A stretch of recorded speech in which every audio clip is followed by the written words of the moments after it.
At 8:47 in the morning on September 25, 1942, Lieutenant Commander Sam Porter eased the throttle forward and lined up with the deck of the escort carrier USS Sangamon. Gray water rolled beneath him. The carrier pitched gently in the swells, and from the cockpit of his aircraft, Porter could barely see any of it. The nose of the fighter stretched far ahead of him, rising upward in the landing attitude, blocking the deck, the arresting wires, even the men standing below, ready to guide him in. The landing signal officer was somewhere out there. Porter knew that. He just couldn't see him. This airplane was supposed to be the future, America's fastest fighter, a machine designed to destroy the Japanese Zero and turn the air war in the Pacific. Porter committed to the approach anyway. The wheels struck the wooden deck hard. The landing gear compressed, then violently rebounded. The aircraft leapt back into the air, tail hook skipping over the wires, the fighter surging toward the crash barrier at the end of the deck. Porter shoved the throttle forward and clawed his way back into the sky. By the time he shut the engine down after his final landing attempt, his hands were shaking. Sweat soaked through his flight suit despite the cool autumn air. He walked straight to the waiting officers and spoke without hesitation. This airplane, he said, was going to kill someone. 4 years before Sam Porter's terrifying landing, the U.S. Navy was already staring at a problem it could not ignore. The Pacific Ocean was vast. Carrier task forces would be forced to fight thousands of miles from friendly ports. Any future war against Japan would be decided not just by firepower, but by range, speed, and endurance. In February of 1938, the Bureau of Aeronautics issued a demand that bordered on the impossible. They wanted a single-engine fighter that could fly faster than anything the Navy had ever operated. It had to carry heavy armament. It had to range 1,000 miles across open ocean. And it had to take off from and land on an aircraft carrier, surviving the violent shock of catapult launches and arrested landings. Speed and control, range and weight, power and survivability, every requirement fought against the others. Most manufacturers responded cautiously. They offered incremental improvements on existing designs, fighters that pushed performance a little further without breaking what already worked. One man did not. Rex Beisel was the chief engineer at Vought Aircraft. He had worked his way up from poverty and manual labor into one of the most respected engineering positions in American aviation. By the late 1930s, he had built a reputation for solving problems other designers avoided. When Beisel read the Navy's specifications, he made a single defining decision. If the Navy wanted maximum speed, he would give them maximum speed. Everything else, visibility, ease of handling, forgiveness, would be secondary. At the heart of his design was the most powerful engine America could produce, the Pratt & Whitney R2800 Double Wasp, 18 cylinders, 2,000 horsepower, an engine so large and powerful that no fighter in the world had ever been built around it. To turn that power into thrust, the aircraft needed a propeller more than 13 feet in diameter. That single fact created an immediate crisis. On a conventional fighter, such a propeller would strike the carrier deck during landing. The landing gear would have to be impossibly long, and long landing gear collapsed under the brutal forces of carrier operations. Beisel's solution was radical. He bent the wing. The Corsair's inverted gull wing dropped sharply from the fuselage, then rose again toward the wingtips. This allowed the landing gear to be mounted lower, keeping it short and strong, while still clearing the massive propeller. The wing also reduced aerodynamic drag at the wing root, squeezing out even more speed. On paper, it was brilliant. By the time the prototype flew in 1940, the aircraft shattered expectations. It became the first American single-engine fighter to exceed 400 miles per hour in level flight. Navy observers were ecstatic. Contracts were signed, production orders were placed, and the Corsair was accepted 6 months before Pearl Harbor, without ever having proven it could land safely on a carrier. The Navy had its speed. What it did not yet realize was the price that speed would demand. The Corsair that stunned Navy observers in 1940 was not yet the airplane that would go to war. Between the prototype and mass production, the world changed. Reports from Europe began to arrive in Washington, combat data from the skies over France and Britain. Aircraft were being hit again and again without going down. self-sealing fuel tanks, heavier armor, pilots surviving damage that would have been fatal only a few years earlier. The Navy took notice. They decided the Corsair's original armament was no longer enough. They wanted heavier firepower, 6 50-caliber machine guns, all mounted in the wings, firing outside the arc of the propeller. That single requirement forced a chain reaction. The wing-mounted guns displaced the fuel tanks that had originally been placed in the wings. To preserve the Corsair's long range, engineers had to add a massive fuel tank inside the fuselage. There was only one place it would fit, between the engine and the cockpit. To make room, the cockpit was moved nearly 3 feet backward. On paper, the change seemed minor. The aircraft's performance numbers barely shifted. Speed remained exceptional. Climb rate was untouched. But for the pilot, everything changed. The Corsair's long nose had always been prominent. Now, with the cockpit pushed rearward, it became a wall. During taxiing, pilots could no longer see directly ahead. On takeoff runs, they had to weave back and forth just to keep the runway in sight. And on landing approaches, especially onto a moving carrier deck, the view forward disappeared entirely. The pilot was expected to land a powerful, unstable aircraft while looking sideways. Other changes compounded the danger. The massive engine leaked oil and hydraulic fluid that streaked across the windscreen. In humid conditions, salt spray mixed with grime, turning the windshield into an opaque smear. At low speeds, the Corsair developed vicious stall behavior. As the pilot slowed and raised the nose, the left wing would stall first, snapping the aircraft into an abrupt, violent roll. There was no warning, no gentle buffet, just instant loss of control. And beneath it all was torque. The double wasp produced so much rotational force that an inexperienced pilot could lose control simply by adding power too quickly. At carrier altitudes, 200 feet or less, that mistake was fatal. None of these flaws appeared in the performance charts. They appeared only in the hands of pilots. By mid-1942, production Corsairs were rolling off assembly lines in growing numbers. They looked magnificent. They were faster than anything the Navy possessed, and they were about to be handed to young men who had never flown anything like them. The gamble Rex Beisel had made, for speed at any cost, was about to be paid in blood. The first production Corsairs reached Navy squadrons in the summer of 1942. On paper, they were everything the Navy had asked for. They were fast. They climbed like nothing else in the fleet, and at altitude, they felt powerful, alive, almost unstoppable. The danger began the moment pilots slowed down. On the ground, the Corsair was already hostile. With its cockpit set far back and its nose towering ahead, pilots could not see directly in front of them. To taxi safely, they weaved across the airfield in wide S-turns, catching brief glimpses of what lay ahead through the sides of the canopy. But the real danger waited in the air.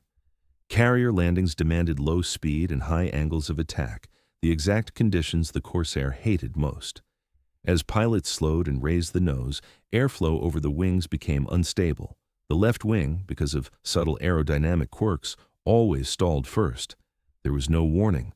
One moment the aircraft was flying, the next it snapped violently to the left, rolling inverted and dropping toward the ground.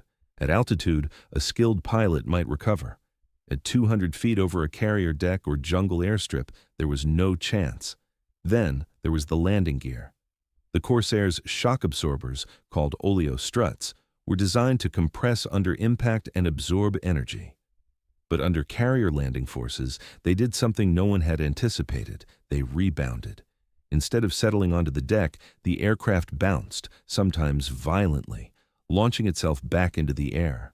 Pilots missed arresting wires, slammed into crash barriers, or veered into parked aircraft at the far end of the deck. Each landing attempt became a gamble. Add power too slowly and the aircraft would sink. Add it too quickly, and the engine's immense torque would roll the aircraft onto its back. Many pilots never understood what happened. One second they were trying to save a bad landing. The next, they were upside down, diving into the ocean. The Corsair demanded absolute precision at the exact moment when pilots had the least time, the least visibility, and the least margin for error. And the men flying it were not veterans. They were ensigns, newly commissioned pilots fresh from trainers designed to forgive mistakes. Aircraft that warned before stalling. Aircraft that gave pilots time to think. The Corsair gave no such warnings. Mistakes were not corrected. They were punished. By late 1942, crashes were becoming routine.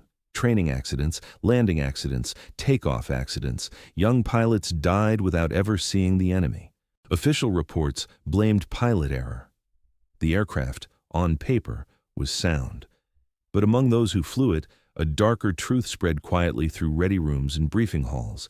This airplane was not just difficult, it was killing its own.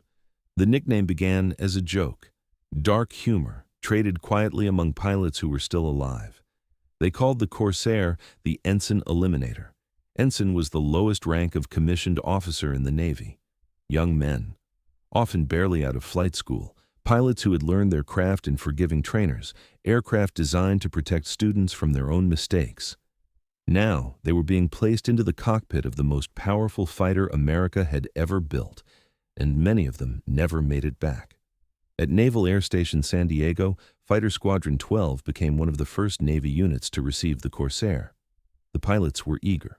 They believed they were getting the aircraft that would finally beat the Zero. Within weeks, the accidents began. Pilots stalled and spun into the ground during practice flights. Others crashed on takeoff when the engine's torque rolled them over before they could climb. Landing practice turned lethal as aircraft bounced over arresting wires and slammed into barriers. The pattern was unmistakable. The Corsair did not tolerate hesitation. It did not forgive instinctive reactions learned in training aircraft. Every input had to be exact. A moment too slow. A throttle movement too aggressive, a fraction of a second too late. The result was death. As the losses mounted, the Navy pressed forward anyway. Carrier qualification trials continued aboard training carriers and escort carriers along the American coast. Again and again, test pilots reported the same problems. They could not see the deck, they could not predict the bounce, they could not recover from stalls at low altitude. Some official evaluations remained optimistic. Reports described the Corsair as satisfactory or no, more difficult than other carrier aircraft. The numbers told a different story. Accident rates far exceeded those of other fighters. Young pilots were dying in training at levels that would have been unacceptable even in combat. Still, the aircraft was cleared to operate. The war did not allow time to stop production. By late 1942, Corsairs were being sent west, toward the Pacific, toward combat. For the Marine Corps, the situation was even more unforgiving. Marine squadrons received early production Corsairs without many of the modifications that would later improve the aircraft. Framed canopies restricted visibility even further. Landing gear bounced violently on rough island runways. At Henderson Field on Guadalcanal, the Corsair entered combat for the first time. The airfield was battered. The runway was scarred by bombs. Japanese forces were still close enough to shell the perimeter at night. On February 14, 1943, Valentine's Day, the Corsair met the Zero in unintended force. The result was a disaster. American fighters were outturned and outmaneuvered. Pilots tried to fight the Zero the way they had fought other aircraft, and paid for it. 8 American aircraft were lost for a single Japanese fighter destroyed. Some pilots were shot down, others crashed on return, victims of the same unforgiving handling that had haunted training. The Corsair had proven something terrifying. It was too dangerous for young pilots to land. And, flown the wrong way, it was too clumsy to survive combat. The Ensign Eliminator had earned its name, and the Navy now faced a question it could no longer avoid. What do you do with a fighter that kills its own men faster than the enemy? By the spring of 1943, the U.S. Navy was facing an uncomfortable reality. The Corsair was everything it had asked for on paper: fast, powerful, long-ranged, but on the deck of an aircraft carrier, it was a liability. Carrier qualification trials continued aboard ships like USS Wolverine, USS Core, and USS Charger. The results were grimly consistent. Approaches looked normal until they weren't. Aircraft touched down cleanly, then bounced violently back into the air. Tailhooks skipped over arresting wires. Fighters slammed into crash barriers or plowed into parked aircraft at the bow. Pilots described the same helpless feeling again and again. They could not see the deck until the final seconds. They could not judge height accurately. And once the aircraft began to bounce, they were passengers. Some evaluators tried to stay optimistic. One report claimed the Corsair was an excellent carrier type and very easy to land aboard. But pilots knew better. So did the accident reports. Losses during training were climbing, not slowly, not gradually, climbing fast. The Navy could not afford to lose pilots this way, not before combat, not without enemy contact. At the same time, the war demanded fighters, immediately. The solution was a compromise that would shape the air war in the Pacific. The Navy would step back. Instead of forcing the Corsair onto carriers, it would assign the aircraft to land-based units, units that could operate from long runways, units that did not have to land blind on a moving deck. The Corsair would go to the Marine Corps. For the Marines, this was nothing new. They were accustomed to flying what the Navy would not. They had fought at Guadalcanal with older Wildcats, while newer aircraft went elsewhere.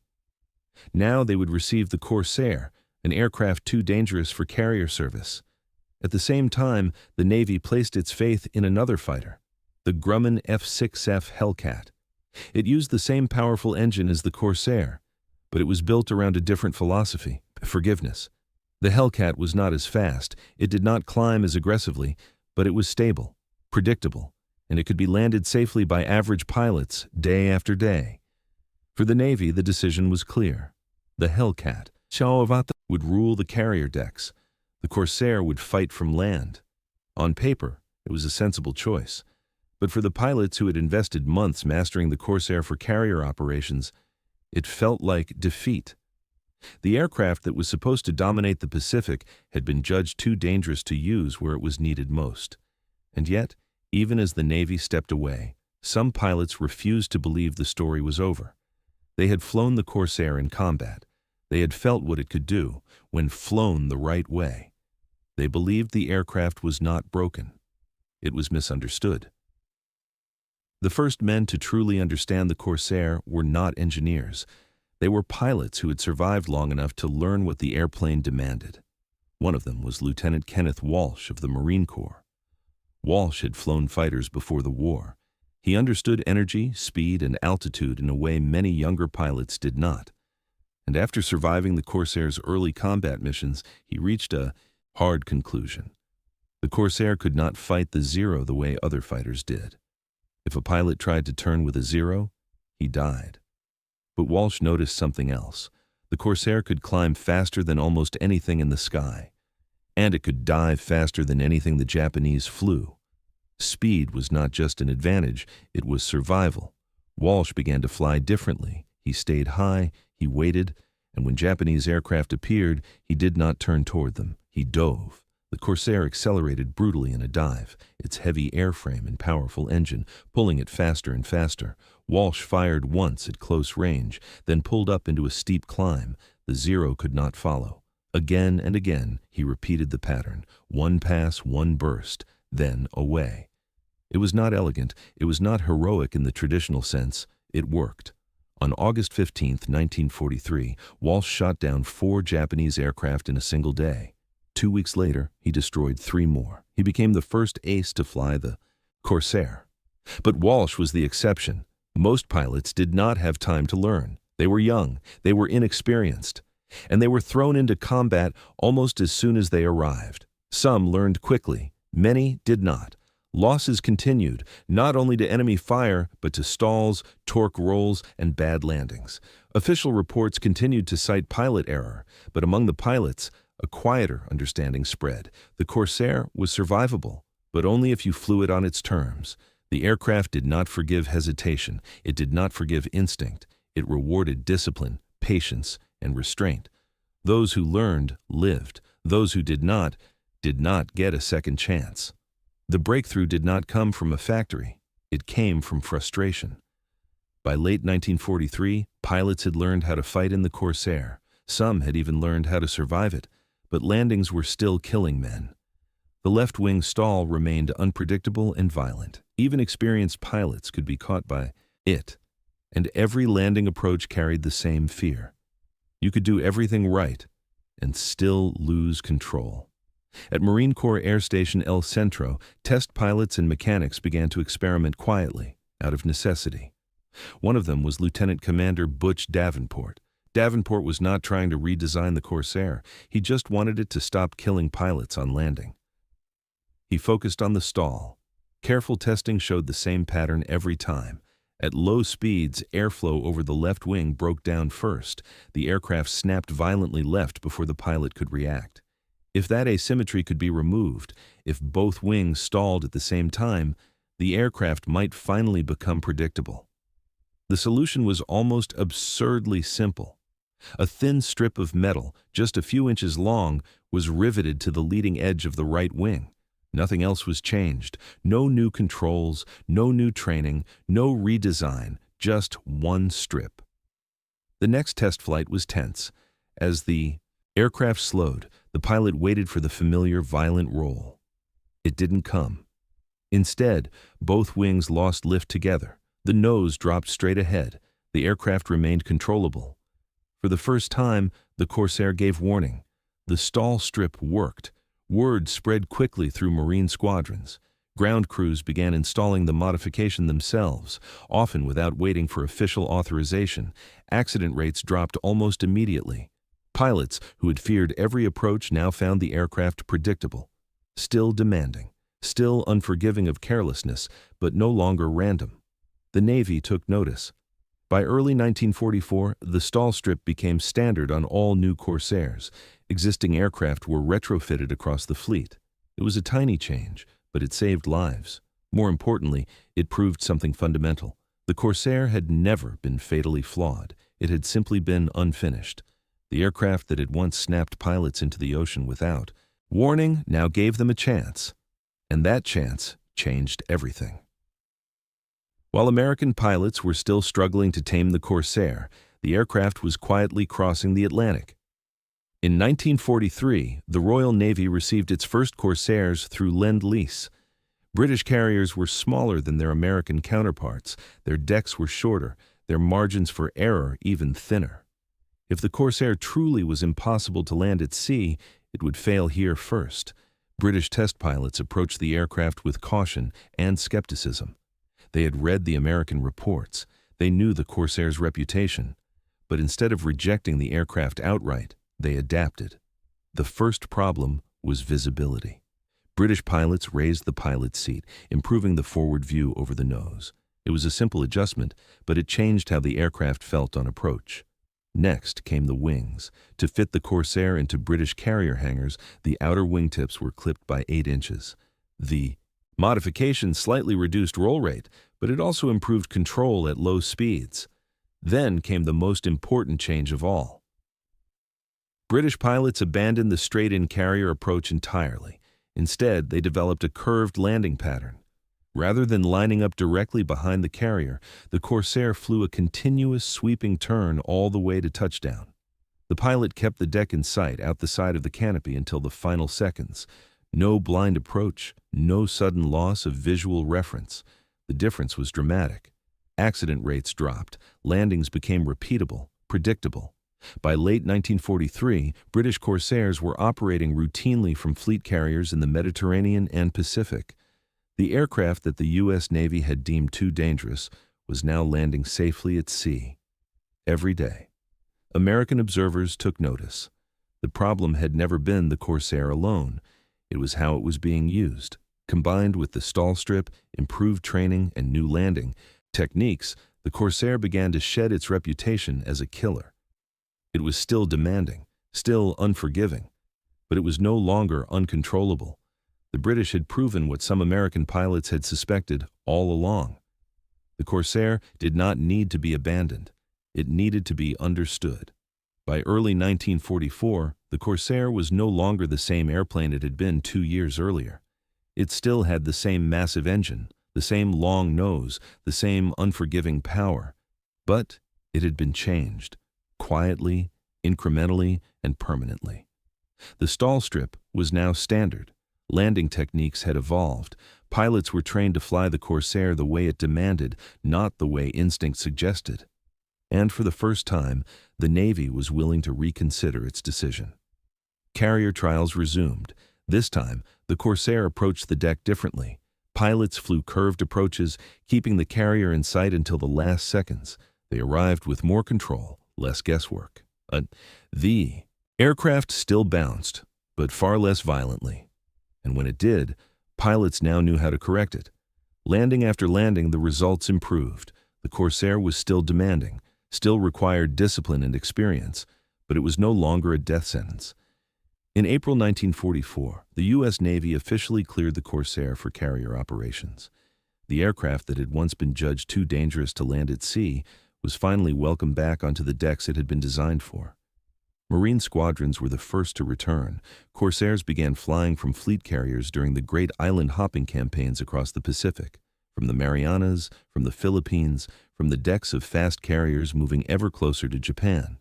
The Corsair's speed and firepower now worked exactly as intended. It climbed above enemy formations. It dove faster than interceptors could react. And when flown correctly, it dominated the sky. Even the Navy's Hellcat pilots took notice. The Hellcat was reliable, forgiving, deadly in its own right. But the Corsair was something else. It was faster, heavier, more violent. In experienced hands, it became one of the most feared fighters in the Pacific. For the pilots who had survived its early days, the moment was bittersweet. They had buried friends. They had watched young men die in training accidents that never should have happened. Now the aircraft was finally ready, not because it had been redesigned from the ground up, but because men had learned how to master it. The Corsair had returned to the carrier, and this time, it belonged there. By the summer of 1944, the Corsair had finally become what it was always meant to be. No longer an experiment, no longer a liability, but a weapon. From carrier decks and island airstrips alike, Corsairs poured into the skies over the Pacific. They flew escort for bombers, they hunted Japanese fighters, they attacked ships, airfields, and supply lines with brutal efficiency. Nor the aircraft that had once punished hesitation now rewarded confidence. Flown correctly, the Corsair was devastating. Its speed allowed pilots to choose when to fight and when to disengage. Its dive performance made escape almost guaranteed, and its heavy armament tore apart enemy aircraft in a single firing pass. Against the Zero, the balance had finally shifted. Japanese pilots found that they could no longer dictate the terms of combat. If they climbed, the Corsair followed. If they dove, the Corsair was already faster. If they turned, the Corsair simply refused to follow and struck again from above. The results were unmistakable. By the end of the war, Corsair pilots claimed more than 2,900 enemy aircraft destroyed in air-to-air combat. For every Corsair lost to enemy fighters, more than 11 Japanese aircraft were shot down.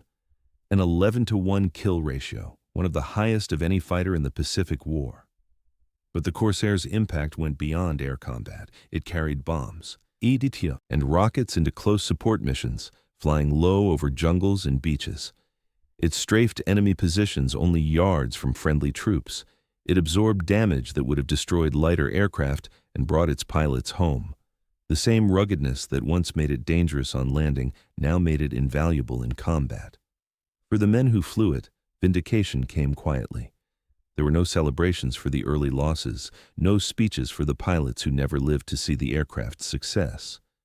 But every safe landing, every completed mission, was proof that their sacrifices had not been in vain. The Corsair had not changed because the war demanded perfection. It had changed because pilots and ground crews refused to accept needless death. They studied, they adapted, they improved the machine one lesson at a time, and in doing so, they transformed one of the most dangerous fighters ever built into one of the most successful. The Ensign Eliminator was gone. In its place stood a legend. The war did not end for the Corsair in 1945. When jets began to dominate the skies, most piston-engine fighters disappeared almost overnight. The Corsair did not. It flew in Korea, attacking targets in terrain so rugged that jets struggled to operate. It absorbed ground fire, brought pilots home, and kept flying long after it should have been obsolete. That longevity was not an accident. The Corsair survived because it had been shaped by failure. It was not perfected by theory. It was perfected by crashes, by funerals, by men who learned what the airplane demanded and refused to let the next pilot pay the same price. In its earliest days, the Corsair was arrogant in aluminum form, fast, powerful, unforgiving. It assumed perfection from the men who flew it. War taught it humility.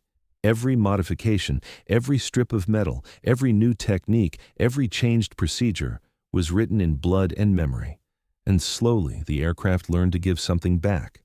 By the end of the war, the Corsair was no longer feared by its own pilots. It was trusted, not because it was easy, but because it was honest. If you respected it, it would bring you home.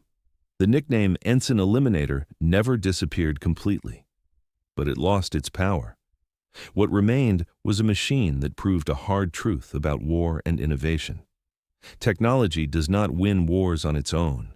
People do, people who adapt, people who learn, people who refuse to accept needless loss as the cost of progress.